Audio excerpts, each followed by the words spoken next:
السلام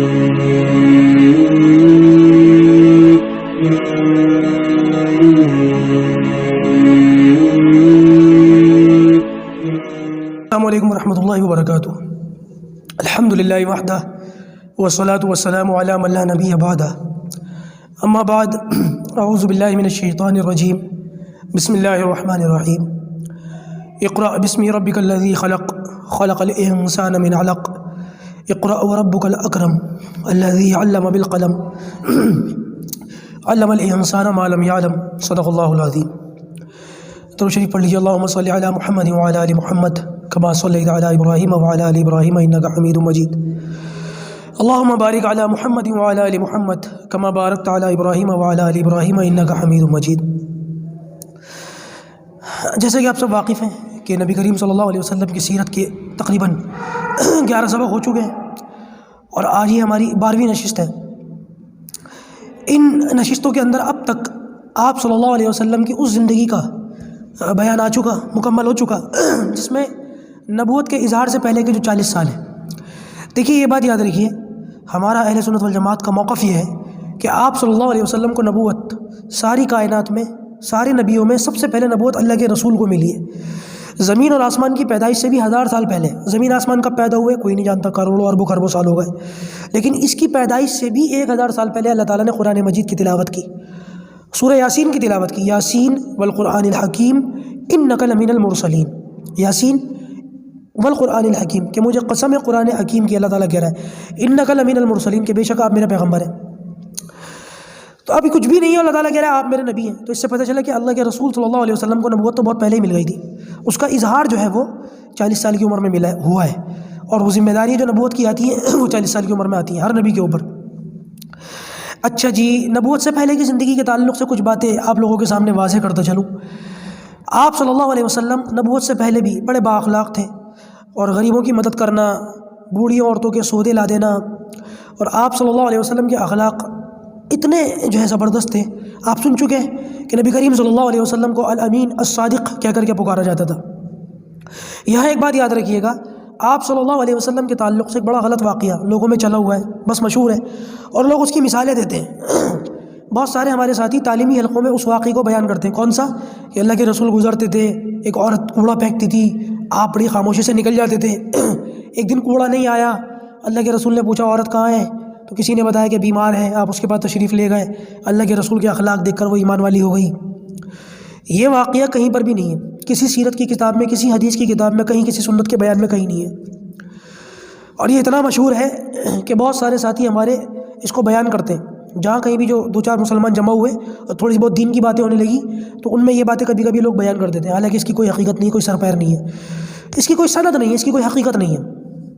اس لیے ضرورت پڑتی ہے کہ آپ صلی اللہ علیہ وسلم کی سیرت کو مکمل دیکھا جائے۔ دیکھیے، آج یہ بات بھی آپ کے سامنے آ گئی، شاید بہت سارے ساتھیوں کو، بہت سارے احباب کو یہ بات پتہ نہ ہو آج سے پہلے، لیکن آج آ گئی سیرت کی برکت سے، سیرت کلاس کی برکت سے۔ نبی کریم صلی اللہ علیہ وسلم کی نبوت سے پہلے کچھ باتوں کو سمجھ لیجئے۔ ایک بات تو یہ سمجھیے کہ آپ صلی اللہ علیہ وسلم نے جب حضرت خدیجہ الکبریٰ رضی اللہ تعالیٰ عنہا سے نکاح فرمایا تو حضرت خدیجہ نے ایک غلام آپ کو دیا ہدیے میں، اور اس غلام کا نام تھا زید بن حارثہ۔ یہ وہی ہے جن کا میں نے ذکر کیا، ام ایمن سے ان کا نکاح ہوا تھا، اور اسامہ بن زید ان کے پیدا ہوئے تھے۔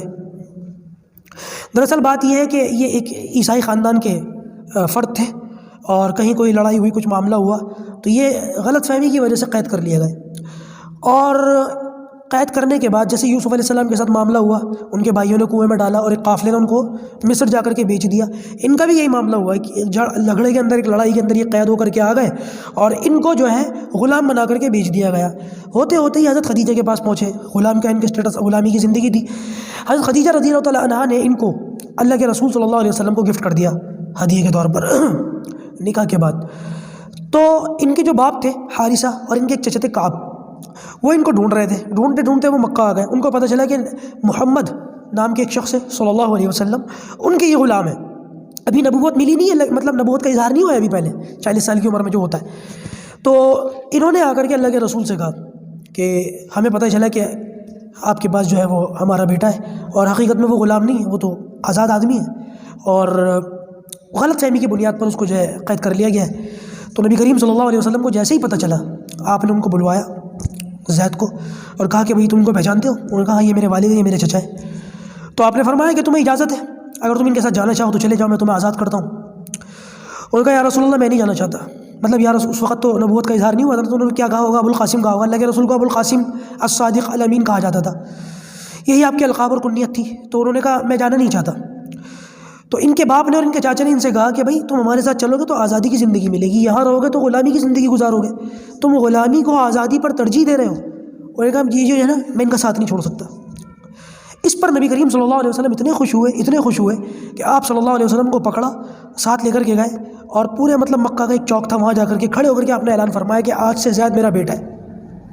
یہاں سے مشہور ہو گیا کہ زید بن حارثہ کو بہت سے لوگ زید بن محمد کہنا شروع کر دیا، لوگوں نے، بہت سارے لوگوں نے۔ بعد میں جب شریعت کے اندر یہ حکم آیا کہ منہ بولے بیٹے کا حکم سگے بیٹے کی طرح نہیں ہے، تو پھر واپس ان کو زید بن حارثہ کہنا شروع کر دیا۔ تو بیچ میں ایک معاملہ ایسا بھی آیا، آپ اندازہ لگائیں کہ ایک شخص اپنے باپ کو، خاندان کو، اپنے ملک کو، اپنے گھر کو، آزادی کی زندگی کو چھوڑ کر ان کے پاس رہنا چاہتا ہے، کیوں؟ اس سے پتہ لگا، ہم اندازہ بھی نہیں لگا سکتے کہ نبی کریم صلی اللہ علیہ وسلم کے اخلاق کتنے بلند و بالا تھے، آپ کی شاہ نشان کتنی اونچی تھی۔ بس یہ ہے کہ جو ہے وہ صرف ان باتوں سے کچھ تھوڑا بہت دیکھنے سمجھنے کی کوشش کی جا سکتی ہے۔ اچھا جی، نبی کریم صلی اللہ علیہ وسلم کی عمر تقریباً 33 سال تھی، 32-33 سال۔ 35 سال کی عمر میں تو وہ بیت اللہ کو ڈھانے کا اور اس کے جو ہے دوبارہ بنانے کا واقعہ پیش آیا۔ اس واقعے سے پہلے 7-8 سال پہلے ہی، 32-33 سال کی عمر میں ہی اللہ کے رسول صلی اللہ علیہ وسلم کی طبیعت کے اندر ایک چیز بہت زیادہ آ گئی تھی، وہ یہ کہ آپ صلی اللہ علیہ وسلم تنہائی اختیار کرنا شروع کر چکے تھے۔ اللہ کے رسول کو خاموش خلوت میں بیٹھنا، اکیلے جا کر کے وقت گزارنا بہت پسند تھا، اور اکیلے خالی ایسے نہیں بیٹھتے تھے، اللہ کی عبادت کرتے تھے۔ جو بھی طریقہ اللہ تعالیٰ نے ان کے دل میں ڈالا اس وقت، کیونکہ نماز تو اس وقت تک آئی نہیں تھی، اللہ کے رسول صلی اللہ علیہ وسلم جو بھی تسبیح پڑھتے تھے، جو بھی کہتے تھے، اللہ تعالیٰ کی تسبیح بیان کرتے تھے۔ بت پرستی سے اور ان چیزوں سے اللہ تعالیٰ ہر نبی کو بچا کر کے رکھتا ہے ہمیشہ سے، یہ بات یاد رکھیے گا۔ کبھی بھی کوئی نبی نبوت ملنے سے پہلے بھی، ابراہیم علیہ السلام کے بارے میں پڑھا ہے نا آپ نے، میں سیرت کے دوسرے تیسرے کورس کے اندر، سبق کے اندر بتا دیا تھا کہ وہ قوم سے بیزار تھے، شرک سے بیزار تھے۔ یہ معاملہ اللہ تعالیٰ کا ہر نبی کے ساتھ ہوا ہے کہ اللہ تعالیٰ نبیوں کو بری چیزوں سے، شرک سے، بت پرستی سے اور بری خباثت والی باتوں سے ہمیشہ بچا کر کے رکھتے ہیں۔ تو نبی کریم صلی اللہ علیہ وسلم کے ساتھ بھی یہی معاملہ تھا۔ عرب کے اندر رہنے کے باوجود شعر و شاعری کی محفل میں شریک نہ ہونا، شراب سے دوری، بت پرستی سے دوری، ان سب چیزوں سے بیزاری ہمیشہ سے تھی۔ اللہ تعالیٰ کی عبادت کرتے تھے جو ابراہیم علیہ السلام کی شریعت اس وقت تک جیسی بھی محفوظ تھی اس کے مطابق۔ ایک روایت کے اندر آتا ہے کہ اللہ کے رسول صلی اللہ علیہ وسلم کے سامنے بت پرستی کر کے پھر کچھ کھانا وغیرہ دیا گیا، پیش کیا گیا چڑھاوے کے طور پر۔ آپ نے کھسکا دیا کہ ہم بتوں کے نام کا کھانا نہیں کھاتے۔ ایک ساتھی کے آگے رکھا، انہوں نے بھی منع کر دیا کہ ہم بھی نہیں کھاتے۔ تو کچھ ایسے تھے، ابو بکر صدیق رضی اللہ تعالیٰ عنہ جیسے، اور کچھ صحابہ ایسے بھی تھے جو اسلام آنے سے پہلے بت پرستی سے بیدار تھے، شراب سے بیدار تھے، ان چیزوں سے بیدار تھے۔ نبیوں کو تو اللہ تعالیٰ ویسے ہی بچاتا ہے کیونکہ ان کا پیغام مشکوک نہیں ہوتا۔ اگر نبی بھی ان چیزوں میں ملوث ہو جائے تو پھر بعد میں جب وہ دعوت دیں گے تو پھر ان کی بات کا کیا اعتبار رہ جائے گا، اسی لیے اللہ تعالیٰ ان کو بچاتا ہے۔ اسی لیے کہتے ہیں نبی معصوم ہوتے ہیں، نبی کو اللہ تبارک و تعالیٰ اپنے فضل سے بری چیزوں سے، گناہوں سے، بت پرستی سے، شرک سے ہمیشہ بچا کر کے رکھتا ہے، ٹھیک ہے۔ تو آپ صلی اللہ علیہ وسلم کو شروع ہی سے جو ہے ان چیزوں سے نفرت تھی، اور اللہ کے رسول صلی اللہ علیہ وسلم جو ہے وہ اللہ تعالیٰ کی جو ہے خلوت میں عبادت شروع کر چکے تھے۔ آپ کو کچھ روشنی سی بھی نظر آنی شروع ہو گئی تھی۔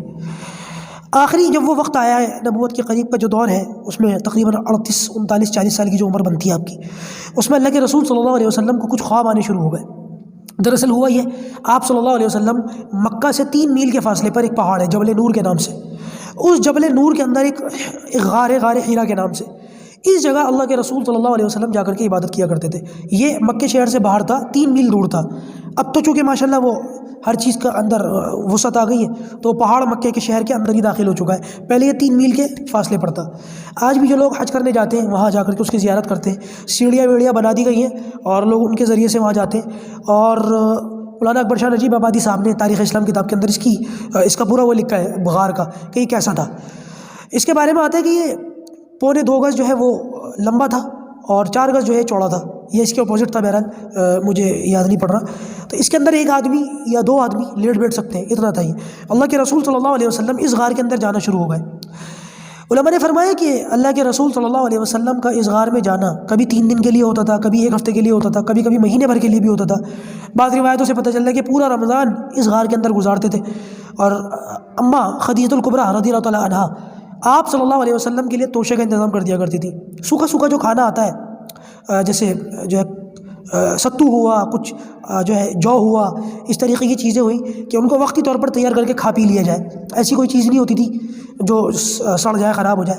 تو لہٰذا جب کھجور اور ستو وغیرہ اس طریقے کی کوئی چیزیں ہوتی تھی، اللہ کے رسول ساتھ لے آتے تھے اور جتنے دن وہاں رہتے تھے، اور جب توشہ ختم ہو جاتا تھا تو پھر واپس آ جاتے تھے۔ بعض علماء نے یہاں تک فرمایا کہ اماں خدیجہ جو ہے وہ اپنے قریب کے رشتہ داروں کے پاس بھی چلی جاتی تھی۔ جب اللہ کے رسول زیادہ دنوں کے لیے اس غار کے اندر جاتے تھے تو اماں خدیجہ اپنے گھر کو چھوڑ کر اپنے رشتہ داروں کے پاس چلی جاتی تھی اور وہاں سے کھانا پینا وغیرہ جو ہے بھیجا کرتی تھی۔ بہرحال نبی کریم صلی اللہ علیہ وسلم کو پھر کچھ خواب آنے شروع ہو گئے 6 مہینے پہلے سے، اور 6 مہینے تک لگاتار یہ ہوتا رہا کہ رات کو اللہ کے رسول کو خواب میں کچھ نظر آیا، اگلے دن صبح وہ بات سچ ہو جاتی تھی۔ یہ سلسلہ لگاتار 6 مہینے تک چلتا رہا۔ پھر وہ مبارک وقت آیا کہ نبی کریم صلی اللہ علیہ وسلم اس غار کے اندر تھے کہ وہ فرشتہ نمودار ہوا، اور جبرائیل علیہ السلام تھے۔ انہوں نے آ کر کے کہا اقرا، پڑھو۔ تو نبی کریم صلی اللہ علیہ وسلم نے اس کو دیکھا، ایک مخلوق ایسی ہے جو لگتی نہیں انسانوں کی طرح۔ آپ نے فرمایا ما انا بقاری، میں پڑھا ہوا نہیں ہوں۔ تو اللہ کے رسول صلی اللہ علیہ وسلم نے حضرت خدیجہ کو بیان کرتے ہوئے فرمایا کہ اس نے مجھے پکڑا اور کس کے بھینچا، گلے لگایا بہت خطرناک طریقے سے، اور اس نے چھوڑا اور اس نے پھر کہا اقرا، پڑھیے۔ تو آپ نے پھر فرمایا ما انا بقاری، بھائی میں تو پڑھنا لکھنا نہیں جانتا۔ تو اس نے پھر دوسری مرتبہ پکڑا اور بھینچا، گلے لگایا، اور پہلے سے بھی زیادہ جو ہے شدت کے ساتھ گلے لگایا، اور پھر اس نے کہا کہ اقرا، تیسری بار کہا کہ اقرا، پڑھیے۔ تو آپ نے فرمایا ما انا بقاری، میں تو پڑھا ہوا نہیں ہوں۔ اس نے پھر تیسری مرتبہ جو ہے پکڑ کے بھینچا، اور اس بار تو بالکل ہی جو ہے معاملہ اللہ کے رسول صلی اللہ علیہ وسلم کی پسینے ٹپکنے لگے، طبیعت بالکل بوجھل ہو گئی۔ اس بار اس نے فرمایا اقرا بسم ربک الذی خلق، خلق الانسان من علق۔ یہ علم الانسان ما لم یعلم تک 5 آیتیں انہوں نے پڑھی، جو میں نے ابھی خطبے میں پڑھی تھی آپ کے سامنے۔ بعض علماء نے فرمایا کہ نہیں، تیسری مرتبہ جب انہوں نے بھیجا تو خود بخود اللہ کے رسول صلی اللہ علیہ وسلم کی زبان مبارک پر یہ آیتیں جاری ہو گئیں، فرشتے نے نہیں پڑھا۔ بعض کہتے ہیں فرشتوں نے پڑھا، بعض کہتے ہیں کہ نہیں، اللہ کے رسول کی زبان مبارک پر خود بخود یہ آیتیں جاری ہو گئیں۔ اس کے بعد وہ فرشتہ غائب ہو گیا۔ وہاں سے پھر نبی کریم صلی اللہ علیہ وسلم دوڑے اور اپنے گھر آئے، اور حضرت خدیجہ رضی اللہ تعالیٰ عنہا نے اللہ کے رسول کا چہرہ دیکھا تو گھبراہٹ، پسینہ موتیوں کی طرح ٹپک رہا، اور آپ بار بار فرما رہے تھے زملونی زملونی، مجھے چادر اڑاؤ، مجھے چادر اڑاؤ۔ تو اماں خدیجہ رضی اللہ تعالیٰ عنہا نے آپ کو چادر اڑائی اور سہارا دیا، بیڈ پر لٹا دیا، جو اس وقت کا بستر تھا اس پر لٹا دیا۔ جب اللہ کے رسول صلی اللہ علیہ وسلم کا کچھ ہوش صحیح ہوا اور کچھ معاملہ درست ہوئے، طبیعت کچھ ٹھیک ہوئی، تو اس وقت آپ صلی اللہ علیہ وسلم نے فرمایا کہ مجھے اپنی جان کا خوف ہے، مجھے ڈر لگتا ہے۔ تو حضرت خدیجہ رضی اللہ تعالیٰ عنہ کو دیکھیں کہ کیسے زبردست تسلیہ دی، کیسے الفاظ تھے کہ آپ غریبوں کی جو ہے بہت مدد کرتے ہیں، آپ اللہ تعالیٰ کی عبادت کرتے ہیں، اور آپ کسی کو بے وجہ ستاتے نہیں ہیں، اور آپ کا معاملہ تو ایسا ہے، آپ کے اخلاق تو ایسے کہ پورے مکے میں ایسے اخلاق کسی کے نہیں ہیں، لہذا آپ کی جان کا خوف نہیں ہو سکتا آپ کو۔ تو پھر اللہ کے رسول صلی اللہ علیہ وسلم نے پوری بات ان کو بیان کی، حضرت خدیجہ کو، کہ کیا ہوا تھا، کون تھا، کیا تھا، کس طریقے سے ہوا تھا۔ انہوں نے جب پوری بات سنی تو اماں خدیجہ جو ہے سمجھ گئی کہ یہ جو چیزیں میرے شوہر کے ساتھ ہو رہی ہیں یہ کچھ اور ہی چیزیں ہیں، یہ اس دنیا کی، اس جہان کی نہیں ہیں۔ تو دیکھیے اس وقت انہوں نے ایک تو تسلی ان الفاظ میں دی، دوسرا سمجھداری کا انہوں نے یہ اظہار کیا کہ نبی کریم صلی اللہ علیہ وسلم کو ساتھ لیا اور اپنے بھائی ورقہ بن نوفل کے پاس لے گئی۔ چچا زاد بھائی تھے ان کے، اور بہت بوڑھے ہو چکے تھے۔ ان کے والد کا نام تھا خویلد، حضرت خدیجہ کے والد کا خویلد، اور ان کے باپ کا نام تھا نوفل۔ تو خویلد اور نوفل دونوں بھائی تھے، اور یہ دونوں بھائیوں کے، یہ دونوں کزن بردر سسٹر تھے، حضرت خدیجہ اور حضرت ورقہ۔ تو ورقہ سے انہوں نے، یہ عیسائی ہو چکے تھے اصل میں، ورقہ جو تھے بت پرستی سے بیدار تھے، اور اس وقت کا جو عیسائی مذہب تھا اس کو اختیار کر چکے تھے۔ وہ عیسائی مذہب اس طریقے سے نہیں کہ اللہ کو بیٹا کہتے ہوں، اس وقت کا جو عیسائیت کے اندر جو تھوڑی بہت شفافیت باقی تھی اس کو انہوں نے اختیار کر لیا تھا۔ اور نبی کریم صلی اللہ علیہ وسلم نے جا کر کے جب ان کو بیان کیا، بوڑھے تو بہت تھے، کتابی علم بھی بہت زیادہ تھا، تو جب انہوں نے پوری بات سنی تو کہنے لگے کہ محمد یہ تو وہی فرشتہ ہے جو موسیٰ علیہ السلام پر اترتا تھا۔ اور انہوں نے یہ کہا کہ اب آپ کے ساتھ یہ، انہوں نے پوری نشانیاں بتائیں، آپ کے ساتھ یہ معاملہ ہوگا، اور ان قریب آپ کی قوم آپ کو نکال دے گی۔ اللہ کے رسول صلی اللہ علیہ وسلم آج تک اپنی قوم سے کیا سنتے ہوئے آئے؟ الصادق الامین۔ آپ کے سامنے کوئی نظر ہی نہیں رکھ سکتا، آپ کے سامنے کوئی بول نہیں سکتا، آپ کا کوئی دشمن نہیں تھا پورے معاشرے میں، ایک دشمن نہیں تھا پورے معاشرے میں اللہ کے رسول کا۔ آپ نے فرمایا میری قوم مجھے کیوں نکالے گی؟ تو کہنے لگے کہ جس کے پاس بھی یہ فرشتہ آتا ہے، پھر وہ بندہ جس کے پاس یہ فرشتہ آتا ہے، جس بندے کے پاس یہ فرشتہ آتا ہے، پھر وہ بندہ جو بھی دعوت لے کر کے اٹھتا ہے اس کی قوم اس کے ساتھ یہی طریقہ اختیار کرتی ہے۔ کاش میں اس وقت تک زندہ رہوں کہ میں جب آپ نبوت کا اعلان کریں تو میں آپ کا ساتھ دوں۔ اور لیکن کہتے ہیں کہ اس واقعے کے کچھ دنوں کے بعد ہی ورقہ بن نوفل کا انتقال ہو گیا، لیکن بتا دیا تھا، انہوں نے اشارے دے دیے تھے کہ ایسا ایسا آپ کے ساتھ ہوگا اور اس طریقے کے معاملات ہوں گے۔ اچھا جی، یہ جو وحی آئی ہے سب سے پہلی، اس کے بعد وحی کا سلسلہ رک سا گیا۔ علماء نے فرمایا کہ غالباً 3 سال تک وحی نہیں آئی، اور بعض علماء کی رائے یہ ہے کہ پہلی وحی یہ نہیں ہے اقرا بسمی جو میں نے پڑھی۔ بعض علماء کہتے ہیں کہ یا ایھا المدثر ہے پہلی وحی، بعض کہتے ہیں کہ والضحیٰ واللیل اذا سجا ہے۔ لیکن جو سب سے بہتر اور شاندار جواب علماء کرام کی جانب سے دیا جاتا ہے، اکثر اس کو پسند کرتے ہیں، میں بھی اس کو پسند کرتا ہوں، وہ یہ کہ سب سے پہلی وحی تو یہی ہے اقرا بسم ربک الذی خلق۔ اس کے بعد پھر وحی کا سلسلہ کچھ ٹائم کے لیے رک گیا، اور لوگ نبی کریم صلی اللہ علیہ وسلم کا دل دکھانے کے لیے ایسی ایسی باتیں کیا کرتے تھے، ایسا دل دکھاتے تھے۔ آج بھی آپ سنیں تو آپ کو بھی لگے گا کہ مکے کے اندر ایک بوڑھی عورت تھی، اس نے جو ہے اللہ کے رسول صلی اللہ علیہ وسلم کے بارے میں یہ کہنا شروع کر دیا کہ محمد کو اس کے شیطان نے چھوڑ دیا، معاذ اللہ معاذ اللہ استغفر اللہ۔ بہت سے لوگوں نے کہا کہ محمد کو اس کے اللہ نے چھوڑ دیا۔ تو پھر یہ جو ہے دوسرے نمبر پر پھر یہ وحی نازل ہوئی والضحیٰ واللیل اذا سجا، نہ میں نے آپ کو چھوڑا ہے، نہ میں آپ سے ناراض ہوں، آپ کے چہرے کی قسم۔ تفسیر کبیر کے اندر بڑا خوبصورت ترجمہ ہے اس کا، والضحیٰ واللیل اذا سجا، آپ کے مبارک چہرے کی قسم، آپ کی زلفوں کی قسم، اور بھی اس کے تراجم ہیں بڑے پیارے پیارے۔